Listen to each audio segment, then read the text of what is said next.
Hello and welcome to episode 22 of the Mark and Me podcast. As always, I'm your host Mark, and you've probably noticed it hasn't been 2 weeks since the last episode. It's been nearly 4 weeks, that's right, nearly a whole month. Wow, Mark, you're getting so lazy. That's not it, honestly guys.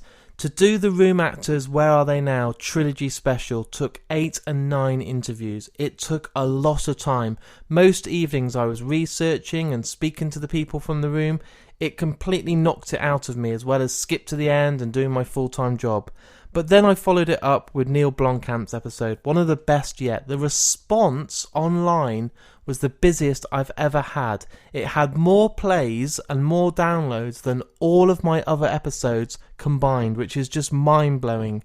And then most recently in mid-October I released the episode with Tommy Wiseau, and that episode was phenomenal. People loved it and got to hear the real side of Tommy Wiseau, and you've probably seen since. The Disaster Artist is coming, we're only weeks away, and everybody is talking about Tommy Wiseau, and I've been telling you for months and months, it's going to get bigger, and the whole world will be doing quotes, the whole world will be wanting to check the room out thanks to James Franco's new movie. But let's talk about today. It was never going to be that long until you got a new episode, and luckily I'm here now on episode 22 with my special guest, Alicia Witt. Now this interview all came about was when I went to a Comic-Con with London Showmasters, and this was only a few months ago. I was very, very lucky to meet with Alicia, but at that con it was not the right time to do an interview. You've got a number of fans queuing up to pay good money, to have a photo, to have an autograph and discuss their love with these actors or actresses or directors, and I didn't feel it was the right time to try and do an interview. So me and Alicia have kept in contact. We've been emailing and tweeting each other and just trying to get the right time. You've probably just seen the news this week that she's actually going to be on the new Exorcist TV show, so it's an even better time for this episode to come out. But not only that, I was a huge fan of her in the original Twin Peaks. It was so good to see her come back in the new Twin Peaks after all that time. Dune is one of my favourite films. You have to check that film out if you haven't. You should have. Most people that I've ever spoken to have seen that film. It is a sci-fi masterpiece and one of David Lynch's best pieces of work. And hey, Alicia was in that at such a young age. But that wasn't it. She was in Sybil, she was in The Sopranos. You name it, she's been in some unbelievable TV and films, and so good to actually sit down and talk about her experience and many stories in this.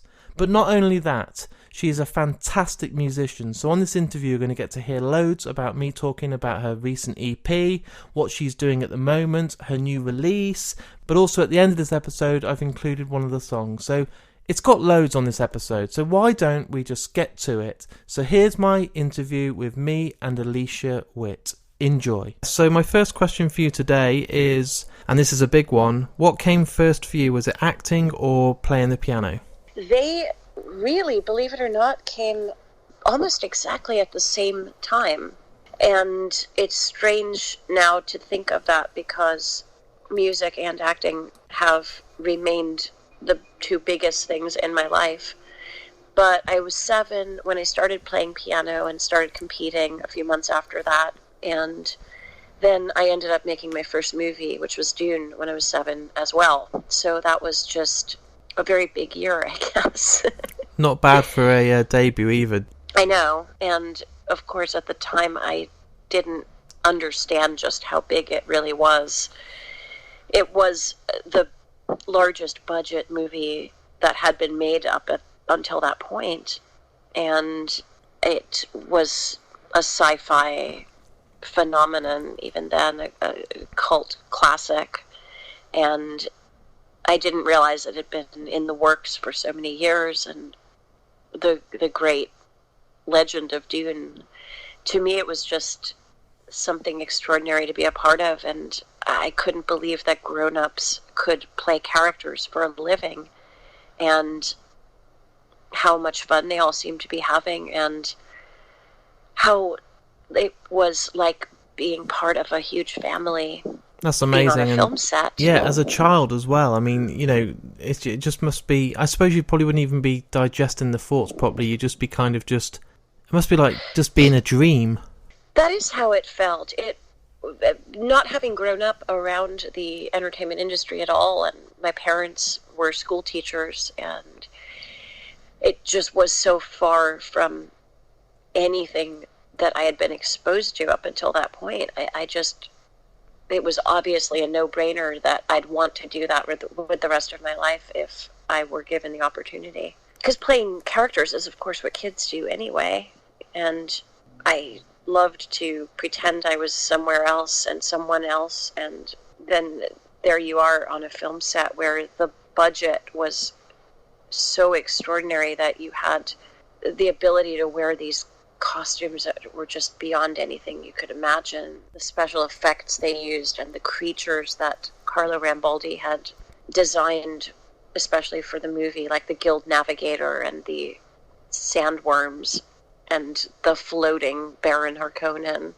I mean, there was just so much that as a child I just couldn't. I just thought that's what it was like to make movies, really. Being on set of Dune, obviously it appears when you're watching it back to be just absolutely incredible. Was the set ever dull looking, or was it as magical as it seems on screen? It was magical. Again, obviously I was both 7 and had never set foot on a film stage before, so it would have seemed magical regardless, I think. But it was spectacular. Having now been on so many Hamzats, it was a very special one. Just gleaming gold colors, and the costumes in person were even more incredible than they looked on screen, I think. I mean, it's absolutely amazing that was your debut. It's insane when you see a lot of people's CVs and the way that they build up to parts like that. I mean, what was it that made you get into acting? Did your parents have a big part of it, or was it... I mean, you don't just sort of think, oh, I wouldn't mind getting into acting. I'm 7 years old. Oh, this is a huge film by David Lynch and a huge budget. I'll go on that. It was, I think, without question, fate that stepped in and made that happen, because the series of events that led to it were too ridiculous for it to be anything other than fate. My mother was a reading specialist, and she stopped being a teacher when I was born to stay at home with me. And when I was 2 or so, she started teaching me how to read parts of Shakespeare.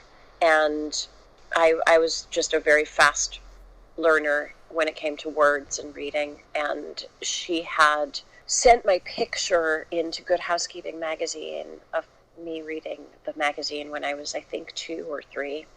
And then from that, the show That's Incredible got in touch with her and asked for me to be on, and at that point I was doing the balcony scene from Romeo and Juliet by heart, and I ended up on that show doing Shakespeare, not thinking that it was in any way a conduit to being an actor. That couldn't have been further from anyone's plan at that point. It was just sort of a novelty thing to do. So we went out to Hollywood, and it all seemed very glamorous, and I did this show in front of an audience, and then I flew back to Massachusetts. And I had been on a couple of other variety shows doing similar types of things. But then a few years after the appearance on That's Incredible aired, the casting director for Dune, Jane Jenkins, was having a really hard time finding the actor that she wanted to play this little girl. Because, of course, Alia was born with all this knowledge and could speak like an adult and seemed like she was an adult in this little child's body. So she had actually gotten in touch with That's Incredible to find out if they had any ideas. And they sent her my tape.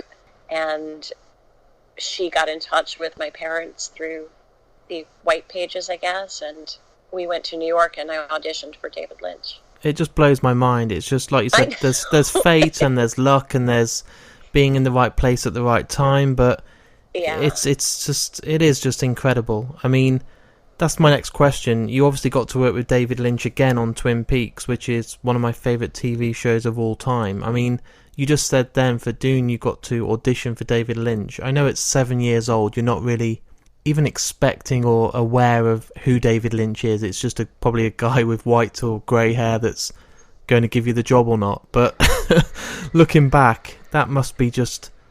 I just don't even know where to start. How do you audition, and what's your mind like auditioning for David Lynch? As you said, I had no idea who he was, so he seemed very familiar and fatherly and kind, and he's just a fantastic director. He knows exactly what he's looking for, and he has such love about him when he's working with actors that you just really want to do your best for him. So I felt that right away. He certainly set a great example, because most directors are not as assured or as full of love, I guess, on the set. He seems very much like family still, because I was so little when I first met him and got to know him. I've worked with him now 4 times, including the recent Twin Peaks. And each time it doesn't really feel like any time has passed. Again, you're so in my brain right now, because that's the thing, you then got to go years later. It must be just like a trip down memory lane, but I bet it felt like you'd never been apart, because you were luckily involved in the new Twin Peaks, which I thought was sensational TV. And it's amazing seeing people's reactions online that just didn't understand Twin Peaks and they've just got involved in it now. Was it like revisiting old friends from school when you then went to meet David again, and the security on that script? And I bet you couldn't even tell any of your friends or family, like, guess where I've been today, No, I really couldn't.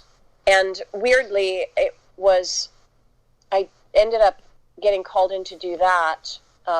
Couldn't tell anyone, although I did tell my parents, because obviously, how could I not?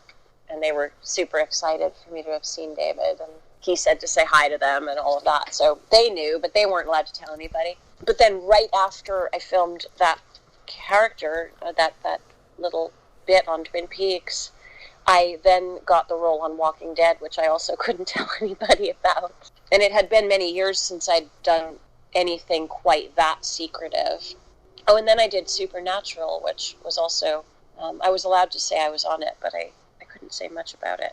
It must be like so wary everywhere you go, and people you talk to just be like, oh god, no, I'm not sorry, I can't tell you about that. Oh, actually, and you must be consciously just wanting a nice cup of coffee and not worrying that you might say the wrong thing. Yeah. It's definitely tricky, because I mean, your close friends you have to trust, and then they're often involved in things as well that they're not supposed to talk about. But if you have that trust between a handful of very close friends who are in the same business, of course, they're not going to say anything and you're not going to say anything.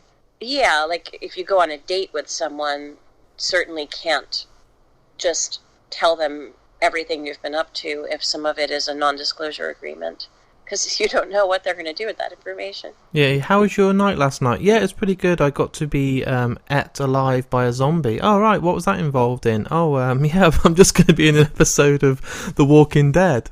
Please don't tell anyone. Yeah.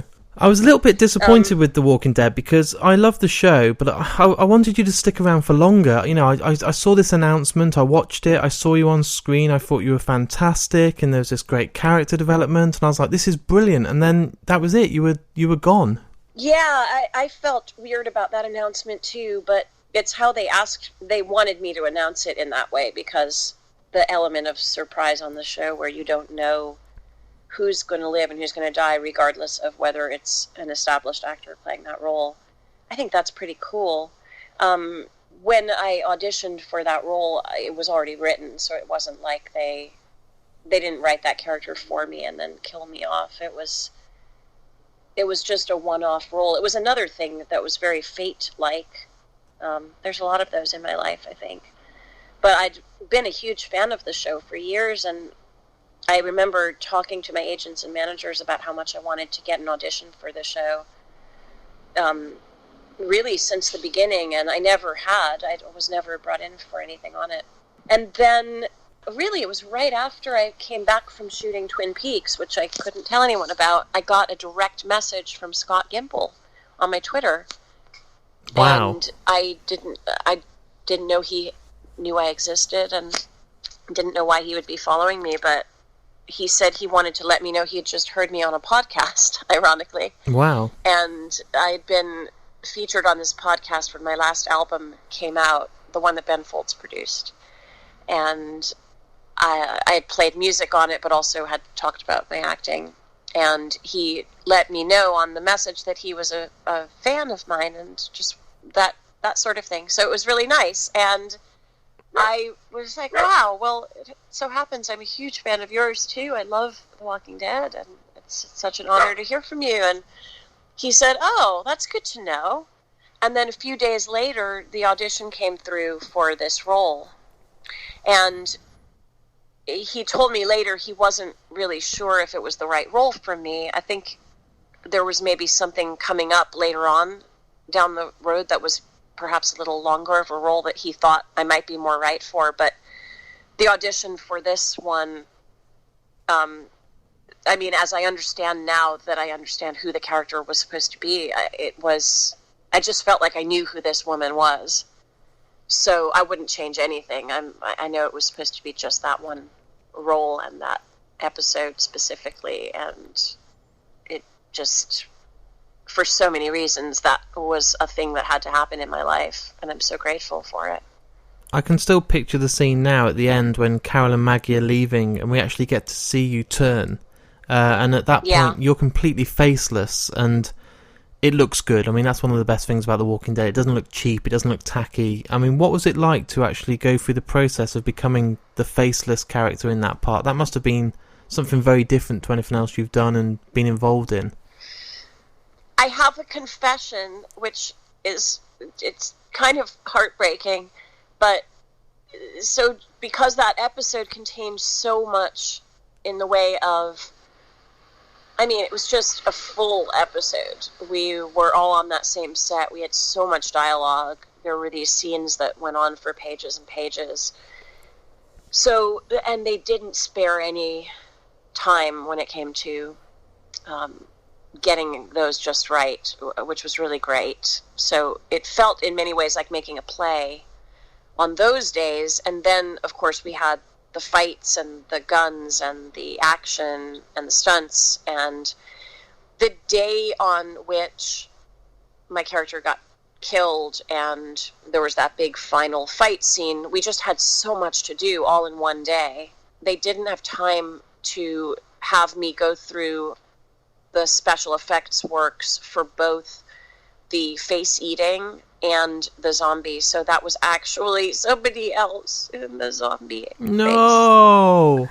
I know. You've just told me that Santa doesn't exist. I know. I kind of hate saying that, but it's the truth. I'll pretend you didn't say it, and in my head so it's badly, you. And they certainly would have had me do it, but we just didn't have time.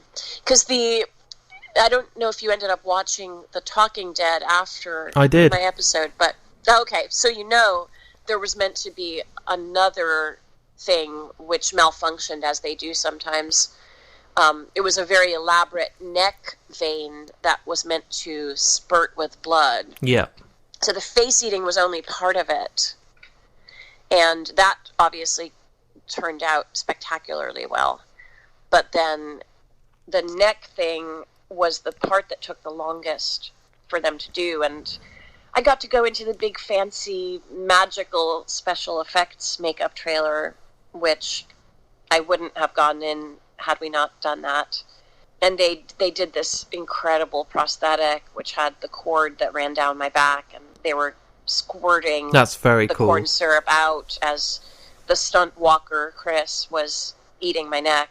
And it malfunctioned, so it ended up dribbling all the way down my clothes, and my shoes filled up with blood, and I was just a sopping, disgusting mess at the end of it. But it was super fun. I just wish that had worked, but I'm picturing you looking like Carrie at the end, it just covered in blood, absolutely head to toe. That is what I looked at. I posted one picture, which was actually the only picture I got from being on the set. Lauren Cohen took it of me and sent it when I had just finished the scene.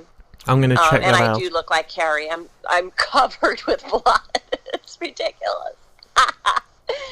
It's amazing, really, because like you've been in some of my favourite things. You know, Twin Peaks it's Twin Peaks because it's such a cult classic. To have it again is incredible. But you're also in The Sopranos, which for me is probably maybe the best TV show of all time. And you're in one of my favourite episodes, D-Girl. Again, that was please fun. tell me this is fate, because you need to either put the money on the lottery for me or something, because the luck you have and the run you've been on. I mean, The Sopranos, it's not just your underground small TV show. You've been in the greatest TV of history.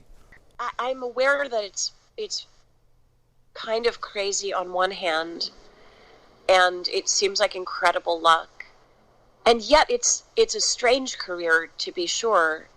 I think that there's still there's a lot, I think, of people who aren't familiar with me or are just becoming familiar, and it's sort of been that way my whole life. There hasn't been, with the exception of the time that I was on the show Sybil, or maybe when I was on Law and Order, I haven't felt anyway that there was this sort of overwhelming mass recognition, which is kind of great because it lets me go about my music and just walk down the street. Like I don't have. You have a bit more sort of normality. I mean, you're not going to be mobbed everywhere you go. And no. What's really cool is when you do find out about yourself, you're then saying, "Oh, it's the girl from Twin Peaks.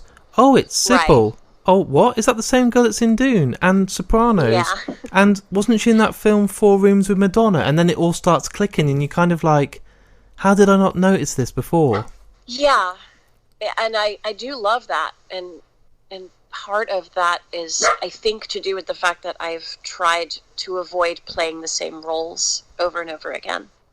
It's been a very conscious effort. That part doesn't really have to do with luck. And exactly, I was aware at a young age that if I kept playing the roles that I was offered and just worked as much as I could, then I was going to be known as that girl who does that role. And the whole reason I wanted to be an actor is because it's fun to dig deep into characters that are nothing like you.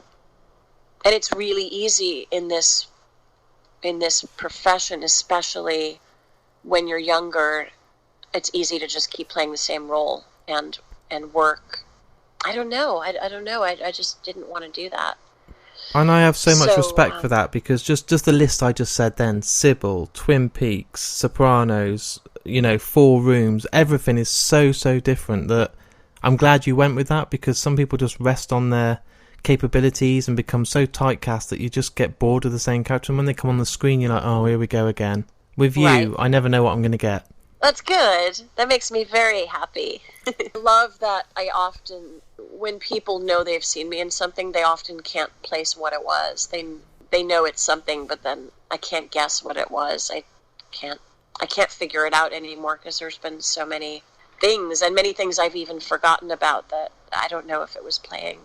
Just before I start talking about your music, there's one more question I wanted to talk about with your film career. Now, you got to work with one of the best directors out there. For me, he's one of the best filmmakers, is Cameron Crowe. Yeah. Almost Famous is probably one of my favourite films of all time, but you were also in Vanilla Sky, which I think is one of the most underrated films of all time. People don't know about it, and when they do, they love it because of the soundtrack and Jason Lee and Tom Cruise and everyone else. Did he actually... I love it's awesome. I mean, did he actually discuss with you in the filming that this role might be a bit of a reference to your role in Dune, or... I just wanted to know what the sort of conversations you had with him were like. Oh, well, what happened is that I auditioned for the Cameron Diaz role. And wow.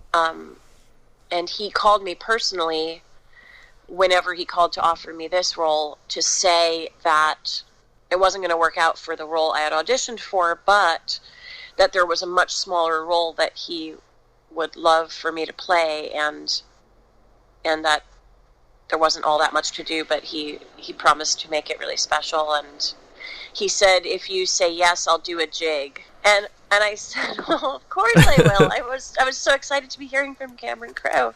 And yeah, I just wanted to be in his movie. So I said yes, and he said, I'm doing a jig right now. And I said, well, you have to do it again when I see you because I can't see you at the moment. So he did. He did a little jig when I showed up on the set. I love Cameron Crowe, and it must just be incredible to be around him, and his music and his influences and his soundtracks and the heart in his films. For me, he's like a modern-day John Hughes. Yeah, he's incredible. I was just telling the director of the show I'm on at the moment about him last night, because this director surprised me by playing music before a couple of our takes. And Cameron is the only other director I've ever worked with who does that. Cameron takes it one step further, though. He doesn't, in my recollection, he never said action once. It was always a music cue, so he would blast whatever song he felt like was going to help us to get what he was looking for in that take. And then he'd play it sometimes for up to 20 seconds or 25 seconds. And then once it ended, that was our cue to begin. That's awesome.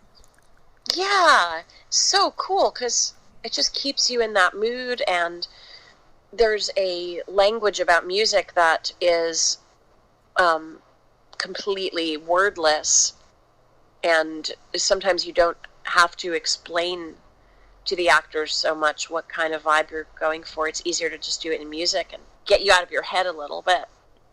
How nicely have we passed this through to the topic of music? It was like it was planned. I know. I noticed that too, and I know we didn't plan it that way, but it just happens to be that Cameron Crowe's a super musical director. I mean, I have spoke to some of the actors that worked on We Bought a Zoo, and he said that he never stopped playing music. So even when they're acting, in the background there was these little speakers, and they were playing music. So while they're acting away, you couldn't hear it, but they were hearing certain songs to create certain emotions. And I was like, wow, just to be on set would have been a dream. And that's something that was one of the first things I saw when I met you. You were there that night in London playing a gig, and it's, with full respect, sometimes quite hard for a well-known actor or actress to be taken seriously in the music world, because people just associate them as being talented in only one field, and I think it's wrong.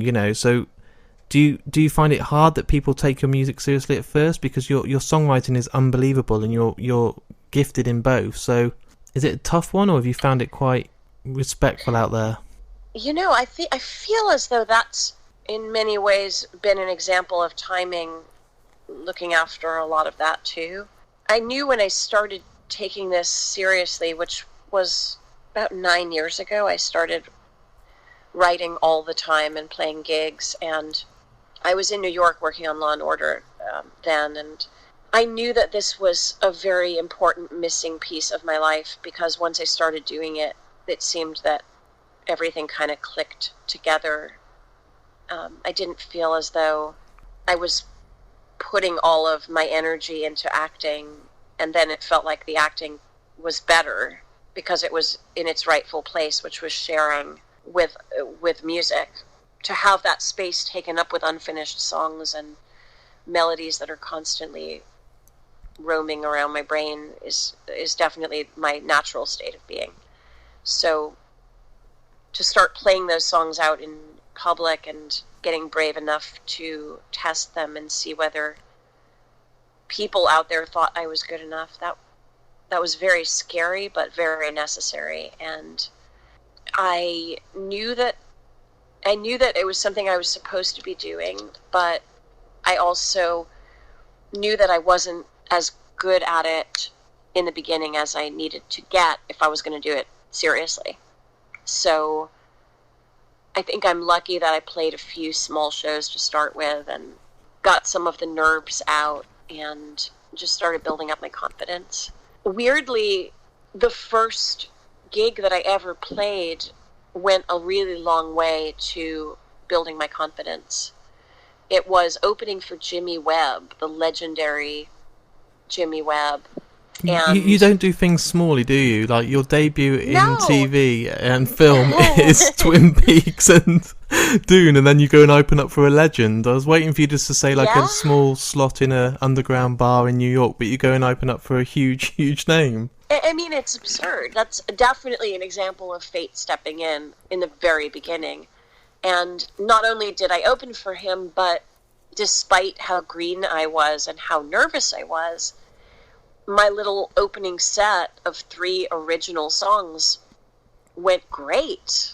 It was a fantastic gig, and I nailed it, and I felt so good about it. And I ended up meeting Jimmy Webb at another show that he did that I was brought to at Chris Noth's club, the Cutting Room, and I met him, and he remembered me immediately from the gig the week before, and he said, "You're a great songwriter."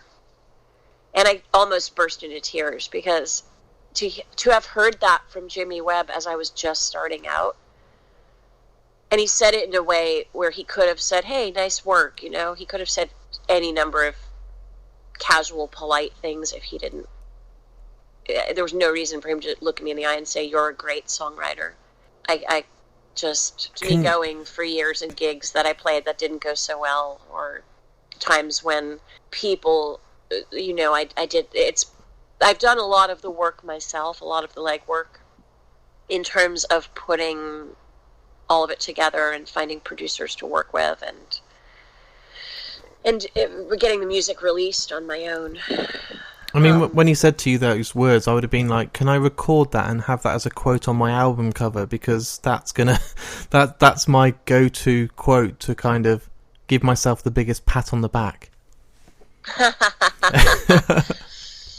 Put it on the Rolling Stone cover, you know. That's the words you want next to your name, you know. Yeah. You do it all on yourself, and that's what I respect so much. I mean, you know, you've grown up playing classical music and a lot of covers, but that transition to then writing your own music, and it's kind of that rock pop genre and everything else is incredible. And then, like you said, you got to work with Ben Folds as your producer, and doing it independently, you have full freedom to do what you want instead of just kind of going the easy route of letting some other producer get involved and take over and just do pop stuff. It must be nice that you get that full control of your own sound. Yeah, it definitely has been. It has been.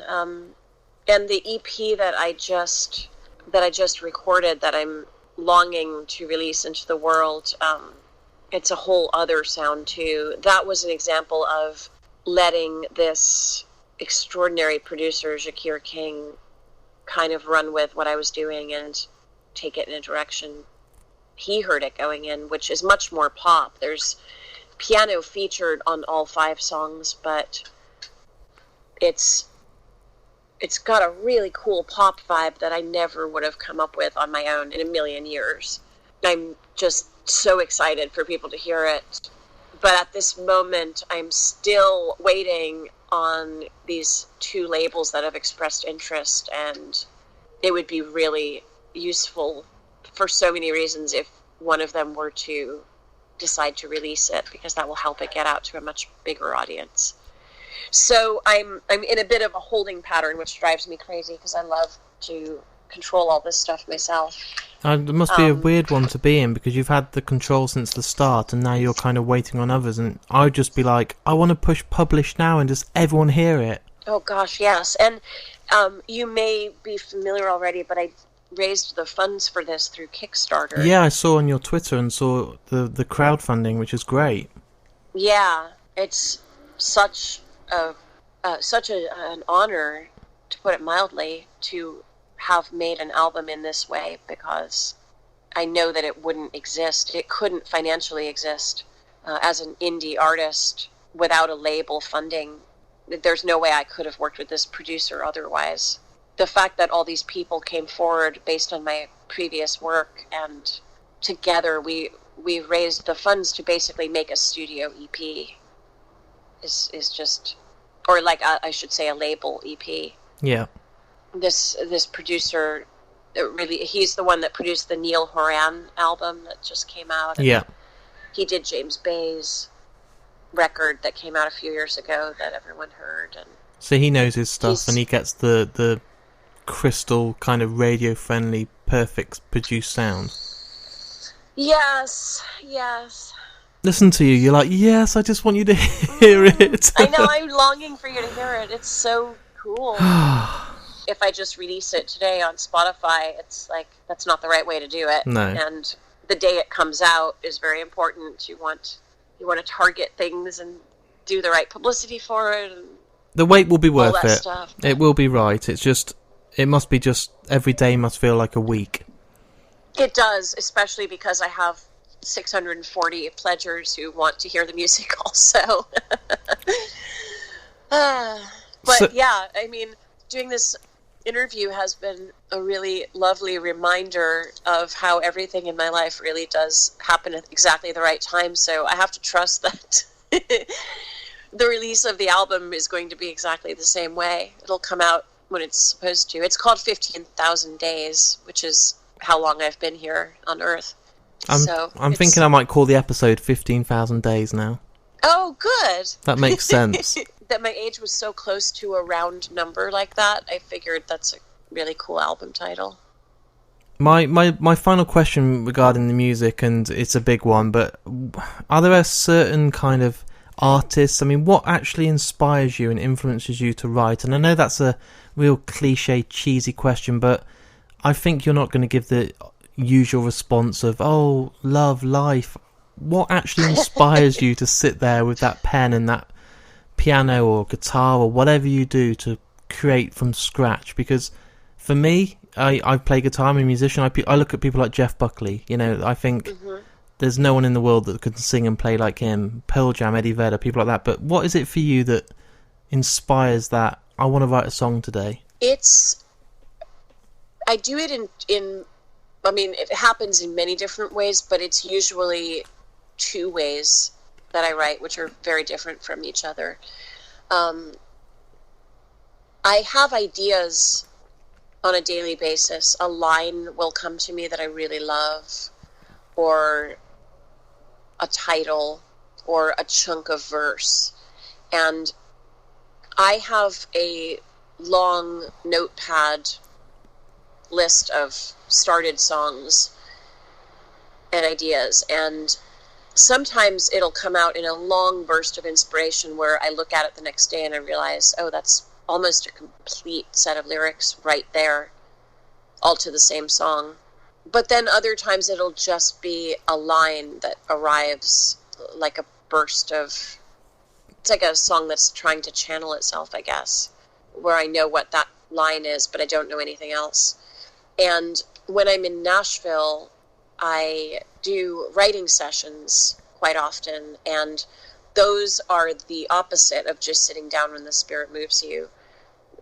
You meet at a certain time, usually 10 or 11 in the morning, and you write for 3 hours. And then often you go off and do another writing session at 4 p.m. or 3 p.m., and you write for 3 hours, and that's your day's work. That's how professional songwriters do it. So it's a fantastic tool for disciplining yourself to working through the craft of it. And some of my best songs have been written that way. I'll often bring to those sessions a couple of ideas based on who it is I'm writing with. I might look over my list of notes that morning over coffee and think, okay, this person wrote these 3 songs. I bet they would know what to do with this line, and maybe we'll riff on this today. And so I'll play them that, or if it's a melody idea I have or something, that can then jump us off into a direction neither of us would have gone on our own. It's fascinating, really. I mean, I don't know if, as a person, my personality is in the place where I'd be forced, so if I went somewhere to try and get in that headspace and that attitude of kind of, right, you need to be creative now and write, I think I'd be too much pressure on myself. Yeah. But if it works and you can train yourself to do it, and people do, then that's why they're successful, I suppose. But it's very interesting to hear how you do it and how it works so well in so many different ways. Yeah, and it hasn't always been that way. It's certainly something, like anything creative, you get better at it the more you do it. So you have to be willing to write many songs that nobody's ever going to hear because they're just not the best songs you've written. But then again, with working with somebody like Shakir, I was able to send him ideas that, there were so many songs. I sent him about 18 songs that I would have been happy to record and let him do the choosing. And 2 of the songs that he picked happened to be songs I wrote on my own several years ago. that's a neat feeling too, that, you know, there's songs that I haven't done anything with yet that are fully written that maybe will emerge again at some point. It's nice. It's nice to know they've not been lost and they've still got the time and day, and it's just about the right time for those songs to kind of blossom, really. It's great. I bet a lot of people write songs, that's for that time, I'm going to bin them and that's it, you know? Yeah. To end this episode today, what song would you love for people to listen to right now? Obviously, we're not allowed, and I'd love to put one of the tracks off the new EP on. That would be unreal. Yeah. The first ever listening is on here, but what song would you love to end this episode with today for people to get a really nice idea of your songs and your passion in music? Gosh, it's so hard to pick one. It is really hard. We can finish the episode with a whole 10 tracks if you want, but let's pick 2-hour episode. Well, I would have to pick. I mean, a song very dear to my heart is the more recent one that I released, which I wrote about unrequited love, you know, just having had a conversation where I was so aware that even though my feelings weren't exactly reciprocated, I knew that my old pattern of just kind of tuning out or walking away from the connection wasn't the right way to go.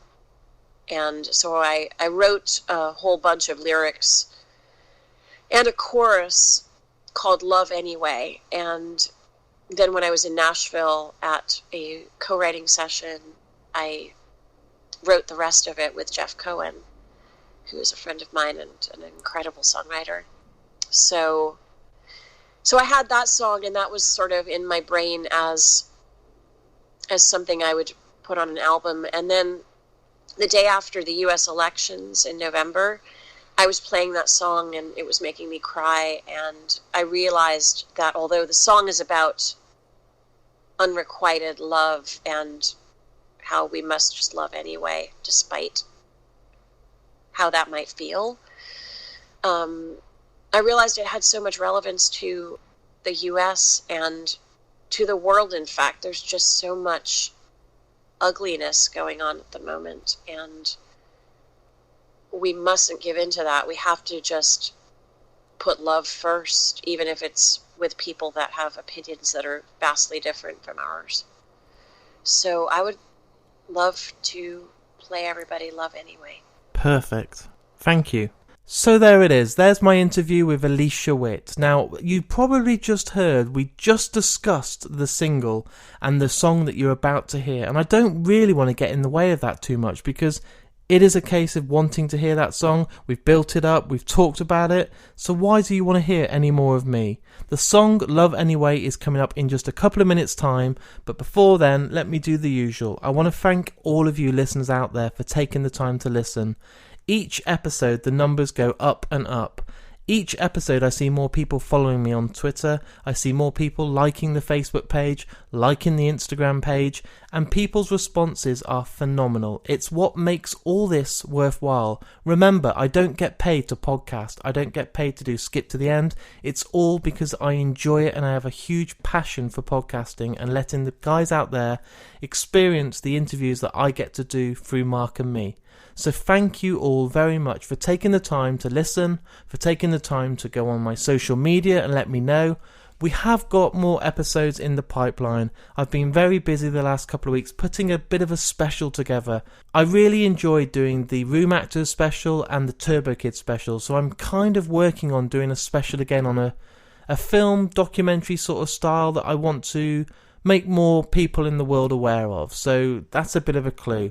But you know me, I might just throw a random interview out there in a couple of weeks' time. That's the fun part about Mark and me. There is no strict schedule. So until the next time, here's the single coming up. I want you all to listen and go on Alicia's website, go on the social media, go on the Facebook, go on the Twitter, and I'll speak to you all again in a couple of weeks' time.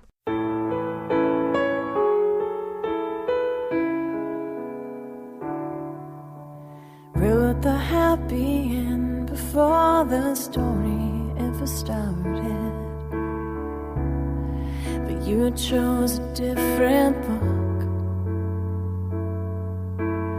Used to be so free with me, now suddenly you're guarded. I've lost you now, I know that look. And everything that you're not saying, I've heard it all before. So I'm gonna keep my mouth shut, keep my heart wide open. I'm gonna keep my head up, like I know where I'm going. I'm gonna look you in the eye, stare down faith and all the signs that say nothing's gonna change. Love anyway.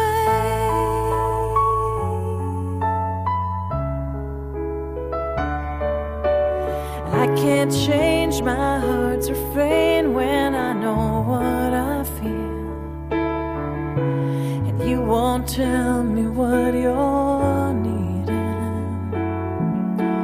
I'd do anything and everything to make this real. But once again, I've just been dreaming. Words are gonna fail me. There's too much left to say, so I'm gonna keep my mouth shut, keep my heart wide open. I'm gonna keep my head up, like I know where I'm going. I'm gonna look you in the eye, stare down faith and all the signs that say nothing's gonna change. And love anyway, even when they say you can't. Go on, go on.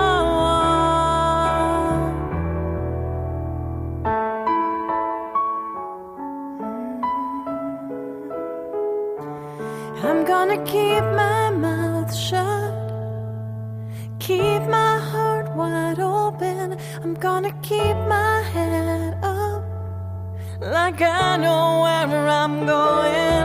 I'm gonna look you in the eye, stare down faith and all the signs that say nothing's gonna change.